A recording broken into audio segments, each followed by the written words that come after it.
Sud Radio, les vraies voix qui font bouger la France, 19h-20h, les vraies voix de l'emploi. Jérôme Laverny. Le travail, c'est la santé. Travailleuse, travailleur. Parce que nous vivons plus longtemps, il nous faudra travailler plus longtemps et partir à la retraite plus tard. Il y a des gens qui travaillent ici. Le pouvoir d'achat, c'est d'abord le travail, c'est la rémunération, c'est le salaire qui tombe chaque mois. Nous allons faire du bon travail ensemble. Qui vous permet de payer votre loyer, vos dettes, votre alimentation. Et voilà le travail. J'arrêterai qu'il y en a qui arrivent en avance le matin. C'est inadmissible. Mais qu'est-ce qu'il y a au-dessus du droit du travail? Je vous rappelle notre devise, travailler moins pour gagner plus.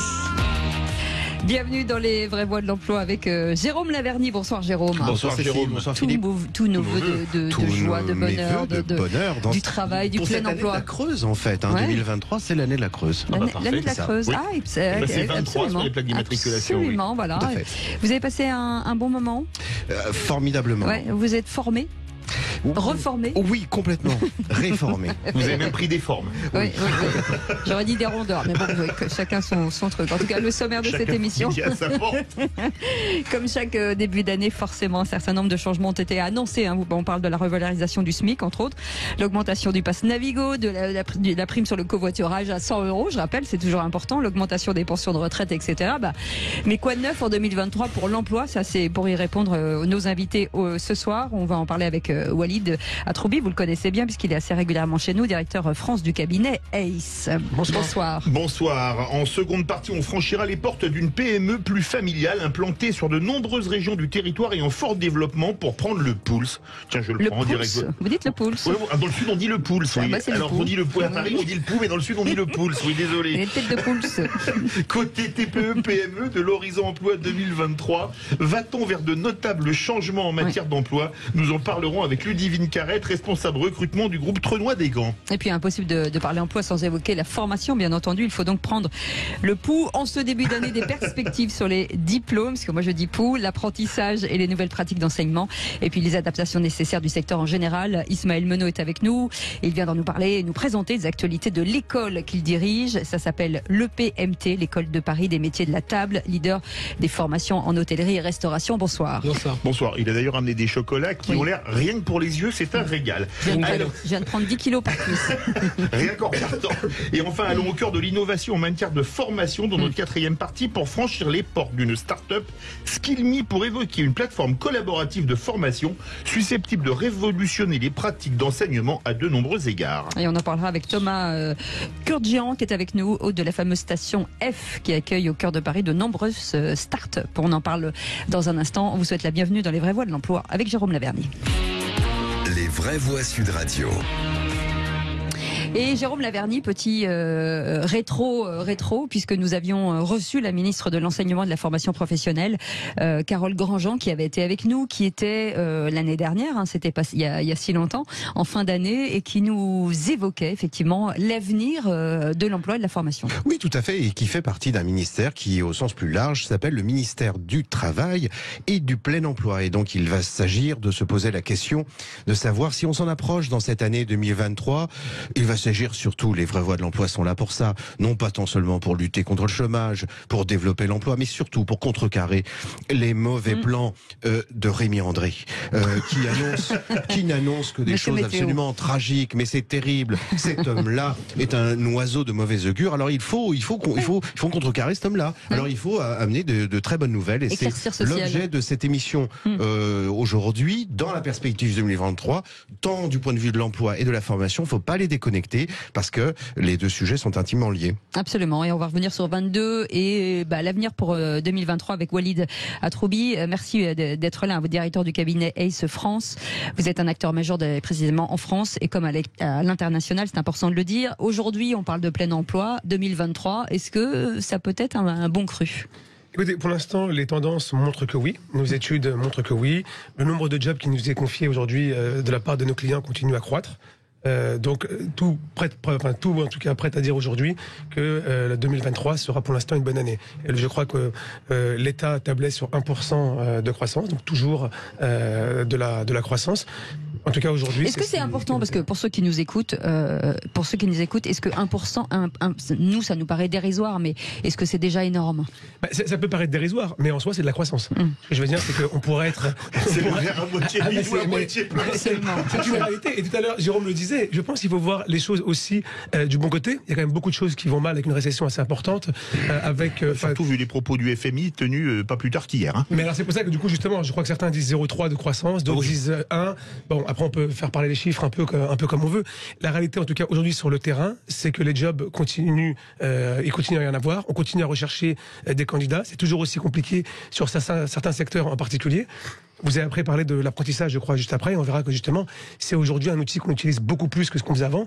Et c'est peut-être une bonne chose finalement que ça arrive à ce moment-là, parce que ça nous permet aussi peut-être de faire notre révolution ici en France et d'être plus au taquet sur ce sujet. Il y a 2 gros événements sportifs dans les mois à venir. Ça nous permet d'oublier la finale de Coupe du Monde contre l'Argentine.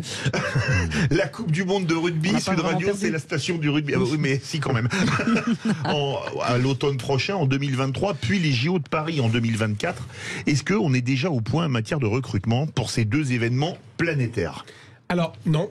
On a encore beaucoup de jobs à pourvoir, parce qu'après il y a des jobs qui vont être très particuliers. Alors c'est une chose de construire des stades, évidemment, on le planifie en amont et on s'organise pour le faire. Ensuite, il y a tout ce qu'il y a, les infrastructures qu'il y a pour faire fonctionner ce type d'événement. Et donc ça va être un appel d'air intéressant aussi pour pas mal de communes, puisque comme ça va être situé à certains endroits précisément, on sait que ces entreprises-là vont plutôt pas mal travailler en local. Après, vous l'avez dit à juste titre, à chaque fois qu'il y a un événement de ce type-là, de toute façon, d'un point de vue global au niveau de la croissance, c'est intéressant parce que ça envoie un message positif. Et donc on est obligé de faire des investissements à ce moment-là. Donc, c'est forcément intéressant. Ensuite, est-ce que ça va suffire ?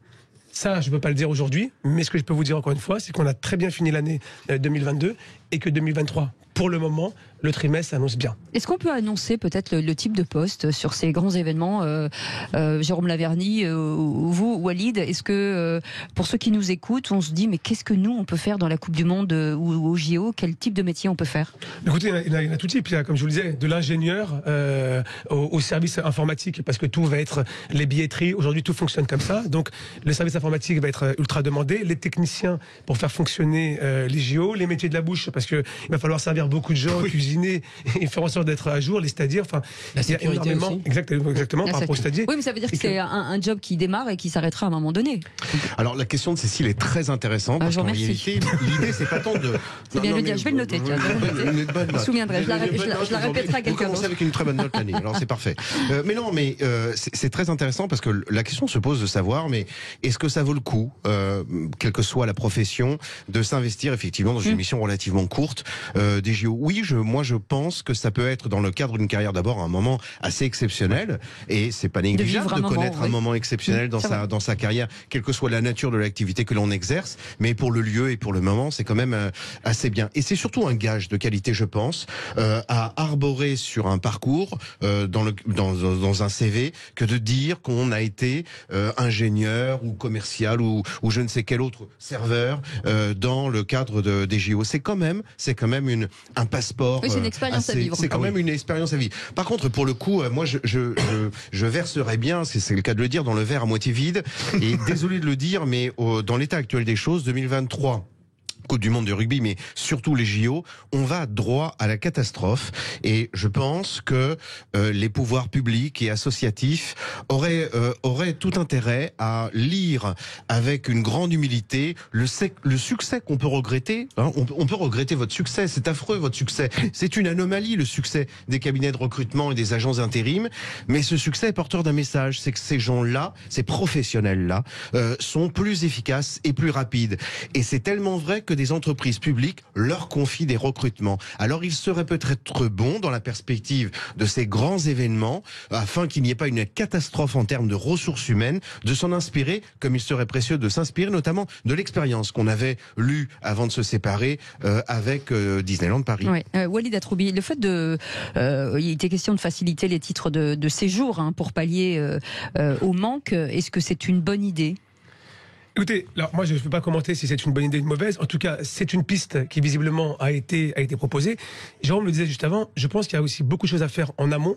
Parce qu'on a aussi aujourd'hui un certain chômage, un certain niveau de qualification. Donc, je pense qu'on peut aujourd'hui continuer à rechercher peut-être différemment. Vous le disiez, peut-être que la force des cabinets aujourd'hui par rapport au pouvoir public, c'est qu'on va peut-être là où les pouvoirs publics ne vont pas. On va plus loin, on y va parce qu'il y a aussi derrière un gain pour nous. Donc, on va explorer différentes pistes et on peut se permettre de le faire parce que financièrement, on est solide. Donc, oui, c'est une piste de le faire, mais je pense qu'il y a encore beaucoup de choses à faire avant potentiellement de penser que c'est la solution miracle. Petite information, en matière de grille des salaires sur des événements importants comme ces Coupes du Monde, de foot, que ce soit de rugby ou les JO, est-ce qu'on est un peu au-dessus, est-ce qu'on est un peu en dessous, est-ce que c'est sur le marché ou on peut gagner mieux sa vie? En fait, ça va dépendre de quel métier, puisque c'est des appels d'offres. Donc il faut que pour que la société décroche le contrat, il faut qu'elle soit compétitive, puisque chacun prend sa marge. Donc oui, généralement, on peut essayer à ce moment-là, parce qu'on veut forcément les meilleurs, donc on peut espérer potentiellement avoir un peu plus, mais il n'y a pas de changement radical sur la période où ça dure. De toute façon, c'est pas forcément la visible. question de Cécile est absolument formidable. D'ailleurs, je pense c'est complètement formidable parce que il semblerait que sur les établissements des Jeux Olympiques, il faille inscrire la célèbre citation de Montaigne. C'est une telle belle charge qu'elle ne mérite aucun gain autre ni salaire que l'honneur de son exécution, parce qu'il y a pour l'instant beaucoup de recrutement de bénévoles surtout. Voilà, vous restez avec nous dans un instant, on parlera recrutement et formation du groupe Trenois des Camps. Une belle PME familiale. Hein, une belle question surtout. Et une belle question, absolument. Ludivine Carrel sera avec nous, vous restez avec nous, c'est les vraies voix de l'emploi avec Jérôme Laverny, notre expert qu'on adore, jusqu'à 20h, à tout de suite. Sud Radio, les vraies voix qui font bouger la France, 19h-20h, les vraies voix de l'emploi, Jérôme Laverny. Bienvenue dans les vraies voies de l'emploi. On parle bien entendu de plein de choses, de formation, d'emploi, de futur, de postes à pourvoir, de tarifs, de montants. Avec vous, Jérôme Laverny, avec nos invités, on va revenir sur le groupe Trenois de Caen, qui est une belle entreprise. Et pour en parler, Ludivine Carrette est avec nous, responsable recrutement et formation. Bonsoir, merci d'être avec nous. Bonsoir à tous. Peut-être une petite introduction, si je puis dire, Jérôme Laverny, sur cette belle entreprise. Oui, alors c'est pas un vain mot que de dire que le premier employeur de France, ce sont les TPE-PME. Il faut non seulement le dire, mais le rappeler et le montrer. Les petites et moyennes, les toutes petites et les moyennes entreprises. Et c'est le cas de Trenois de Caen, qui néanmoins, une cinquantaine d'agences, il me semble, Madame Carrette nous le confirmera, et qui s'étend, et qui se développe. Et c'est très intéressant à voir comment, dans quelle mesure un recrutement, une carrière peut être construite parfois de manière plus valorisante que dans un grand groupe, parce que les missions sont attribuées avec beaucoup plus de confiance et les évolutions peut-être un peu plus rapides que dans certains grands groupes. Ludivine Carrette, racontez-nous un peu l'histoire de cette entreprise, qu'on comprenne bien un petit peu le contexte. Ok, avec plaisir. Alors, Trenois des Camps, c'est une boîte familiale déjà, on a cette chance-là. C'est une société qui a été fondée en 1878, ça remonte. Et aujourd'hui, l'âge de Jérôme Laverny. C'est faux. J'ai cru qu'on m'appelait. C'est faux. Et aujourd'hui, nous sommes à la 5e génération. En fait, ça s'est préparé depuis une dizaine d'années. Ça vient de se passer. Les deux dirigeants actuels ont repris l'entreprise il y a 1 an et demi. Et donc, on a la chance aussi d'avoir des dirigeants qui sont très terrain, qui connaissent les métiers, qui ont d'abord été commercial itinérant ou responsables comptables dans l'entreprise et ensuite qui ont pris d'autres responsabilités au sein de la structure. Voilà, donc, ils connaissent très bien leurs équipes. On est connus et reconnus. Et ça fait une grosse différence au quotidien déjà. C'est une solution de quincaillerie, hein, c'est bien de le rappeler. C'est ça. Alors en fait, notre métier c'est quoi? On commercialise 45 000 références de produits techniques pour le second œuvre du bâtiment, pour des professionnels du type artisans, menuisiers, métalliers, tout ce qui est industrie et mairie. D'accord. Très bien. Et les différents métiers peut-être? Oui, alors les différents métiers, alors bien évidemment sans la logistique rien ne serait possible, mais le gros de notre métier c'est que nous sommes des revendeurs, donc on est vraiment dans un métier de commerce, donc on a beaucoup de technico-commerciaux itinérants au sein de nos équipes. Vous avez combien de salariés? Vous êtes implanté sur quelle région en France? A priori toute la France, vous avez combien de salariés en tout?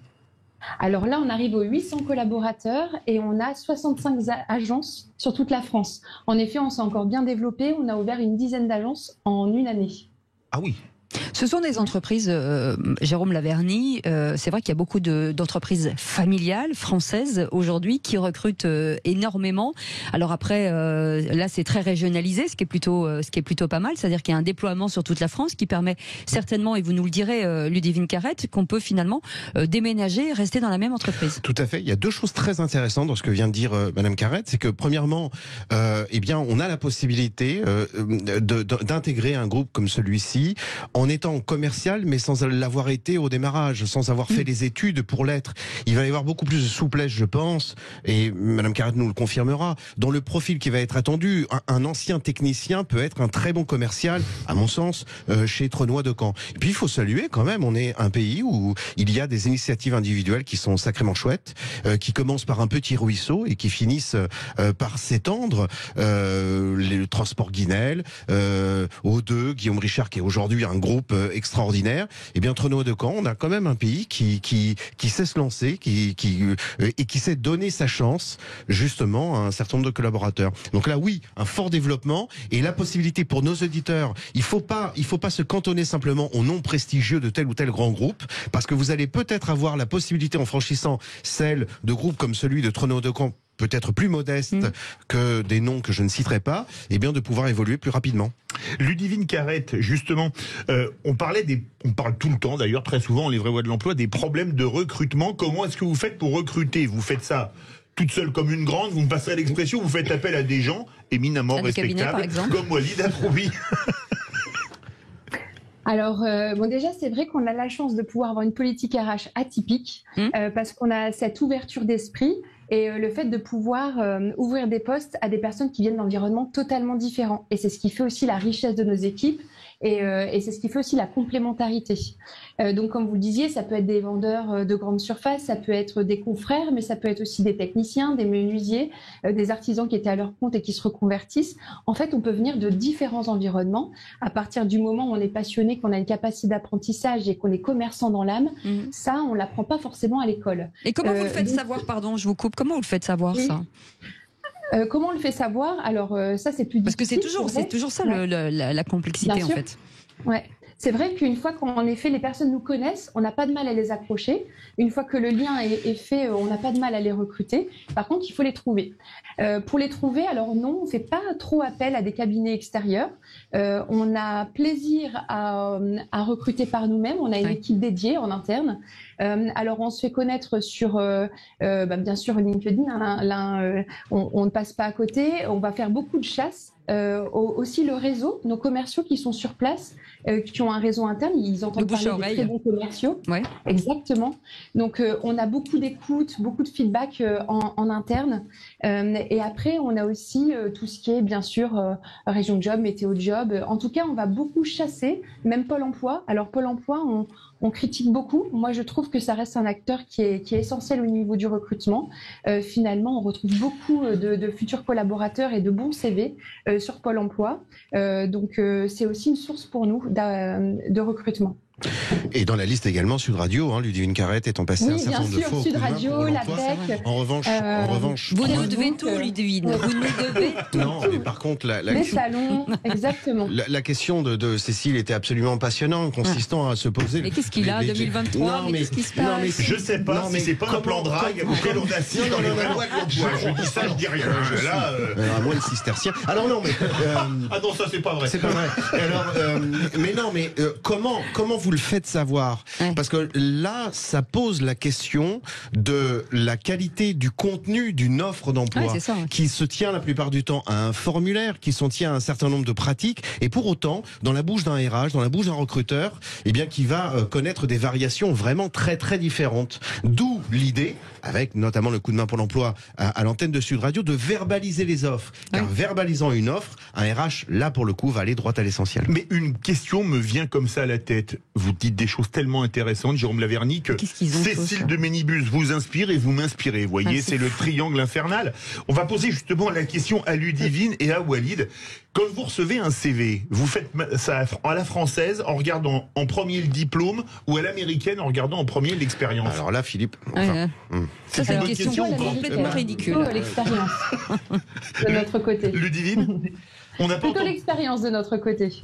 Walid? Je dirais la même chose, mais j'irais plus loin en disant peut-être que justement, il faut peut-être ne plus dire que c'est penser à la française que de regarder l'expérience. Je pense que ça doit devenir la norme.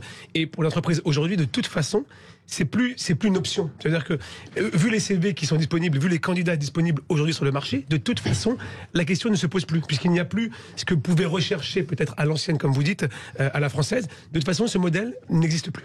Ce qui offre un contraste absolument radical. Oui. Aussi au potentiel. À ce qui se dégage en fait d'une candidature. Son passé, par exemple, une personne qui a travaillé dans la restauration, c'est des métiers qui sont très complets, qui allient l'aspect organisation, le relationnel, la vivacité d'esprit, la mémoire aussi. C'est des métiers qui sont très complets. Quand on est passé par là, on a déjà de grands atouts en fait. Ludivine, juste une petite dernière question. Lorsque quelqu'un vient chez vous pour un poste, est-ce que ça vous est déjà arrivé de l'avoir réorienté sur un autre poste, mais de le prendre sur un autre poste? Parce que ça, c'est intéressant aussi. Oui. Le parcours, finalement. Oui, moi, j'ai par exemple l'exemple de notre responsable de Clermont-Ferrand, qui était venu plutôt pour être vendeur comptoir et qui avait un vrai potentiel évolutif responsable d'équipe et qui a pris la responsabilité de cette équipe. Et depuis, tout se passe très bien. En plus, c'était une ouverture d'agence, il n'était pas du métier, donc c'était un grand pari. Et ça nous a réussi. Eh ben, vous restez avec nous, on revient dans un instant. Et on parlera d'une belle école, l'école de Paris des métiers de la table. Ça s'appelle l'EPMT. Et en plus, invitez-le chez vous, parce qu'il vient toujours avec de la nourriture. Ça, c'est réglé. Et de l'excellente nourriture. Allez, vous restez avec nous, c'est les vraies voix de l'emploi, c'est jusqu'à 20h. À tout de suite.